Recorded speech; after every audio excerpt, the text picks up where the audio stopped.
विपत्तियों का सामना कैसे करें। एक बार चंद्रशेखर और राधे श्याम किसी जंगल से गुजर रहे थे। चलते चलते काफ़ी समय बीत गया और अब सूरज भी लगभग डूबने वाला था।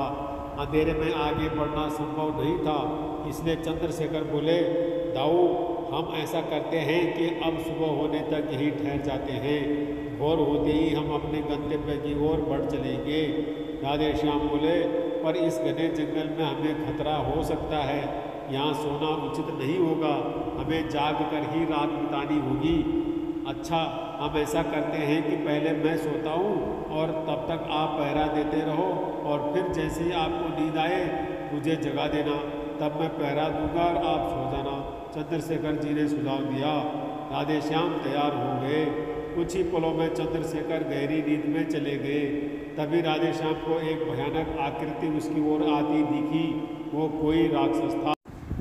राक्षस उन्हें देखते ही जोर से चीखा और राधे श्याम बुरी तरह डर गया। इस घटना का एक विचित्र असर हुआ। भय के कारण राधे श्याम का आकार कुछ छोटा हो गया और राक्षस और विशाल हो गया। उसके बाद राक्षस एक बार और चीखा और पुनः राधे श्याम डर कर कांप उठे। अब राधे श्याम और भी सिकुड़ गए और राक्षस पहले से भी बड़ा हो गया। राक्षस धीरे धीरे राधे श्याम की ओर बढ़ने लगा। राधे श्याम पहले से ही भयभीत थे और उस विशालकाय राक्षस को अपनी ओर आता देख जोर से चीख पड़े, चंद्रशेखर, और चीखते ही वही मूर्छित होकर गिर पड़े। राधे श्याम की आवाज़ सुनकर चंद्रशेखर उठे। राधे श्याम को वहाँ देख उन्होंने सोचा कि राधे श्याम पहरा देते देते थक गए और सोने से पहले उन्हें आवाज़ दे दी। अब चंद्रशेखर पहरा देने लगे। कुछ देर बाद वही राक्षस उनके सामने आया और जोर से चीखा। चंद्रशेखर जरा भी नहीं घबराए और बोले, बताओ, तुम इस तरह चीख क्यों रहे हो? क्या चाहिए तुम्हें? इस बार भी कुछ विचित्र घटा। चंद्रशेखर के साहस के कारण उनका आकार कुछ बढ़ गया और राक्षस का आकार कुछ घट गया। राक्षस को पहली बार कोई ऐसा मिला था जो उससे डर नहीं रहा था। घबराहट में वह पुनः चंद्रशेखर पर जोर से चीखा। इस बार भी चंद्रशेखर नहीं डरे और उनका आकार और भी बड़ा हो गया, जबकि राक्षस पहले से भी छोटा हो गया। एक आखिरी प्रयास में राक्षस पूरी ताकत से चीखा, पर चंद्रशेखर मुस्कुरा उठे और फिर से बोले, बताओ तो, क्या चाहिए तुम्हें? फिर क्या था? राक्षस सिकुड़कर बिल्कुल छोटा हो गया और चंद्रशेखर ने उसे हथेली में लेकर अपनी धोती में बांध लिया और फिर कमर में खोस कर रख दिया। कुछ ही देर में सुबह हो गई। चंद्रशेखर ने राधे श्याम को उठाया और आगे बढ़ने के लिए कहा। वे धीरे धीरे आगे बढ़ने लगे। तभी राधे श्याम उत्तेजित होते हुए बोले, पता है कल रात में क्या हुआ था? एक भयानक राक्षस हमें मारने आया था।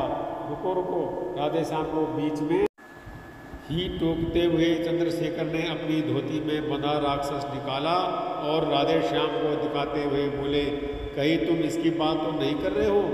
हाँ, ये वही है, पर कल जब मैंने इसे देखा था तो ये बहुत बड़ा था। ये इतना छोटा कैसे हो गया? राधे श्याम आश्चर्यचकित होते हुए बोले। चंद्रशेखर बोले, जब जीवन में आप किसी ऐसी चीज़ से बचने की कोशिश करते हो जिसका तुम्हें सामना करना चाहिए, तो वो आपसे बड़ी हो जाती है और आप पर नियंत्रण करने लगती है।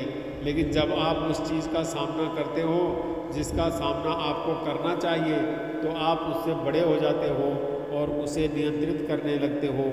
मोरल ऑफ द स्टोरी, ये राक्षस दरअसल हमारे जीवन में आने वाले संघर्ष हैं, विपरीत स्थितियां हैं, जीवन की समस्याएं हैं। अगर हम इन परिस्थितियों को नज़रअंदाज करते रहते हैं तो ये समस्याएं और भी बड़ी होती चली जाती हैं और ये हमें नियंत्रित करने लगती हैं। लेकिन अगर हम इनका सामना करते हैं, हिम्मत के साथ इनसे जूझते हैं, तो यही समस्याएं धीरे धीरे छोटी होती चली जाती हैं और अंततः हम उन पर काबू पा लेते हैं। इसलिए जब कभी भी जीवन में ऐसी समस्याएं आए जिनका सामना आपको करना ही चाहिए, तो उन्हें नज़रअंदाज न करें। जिस परिस्थिति का सामना करना है उसका आत्मविश्वास से सामना करें, उससे बचने की कोशिश मत करिए। जब आप ऐसा करेंगे तो देखते देखते ही वे समस्याएं इतनी छोटी हो जाएंगी कि आप आराम से उन पर नियंत्रण कर सकेंगे और उन्हें हमेशा हमेशा के लिए खत्म कर सकेंगे।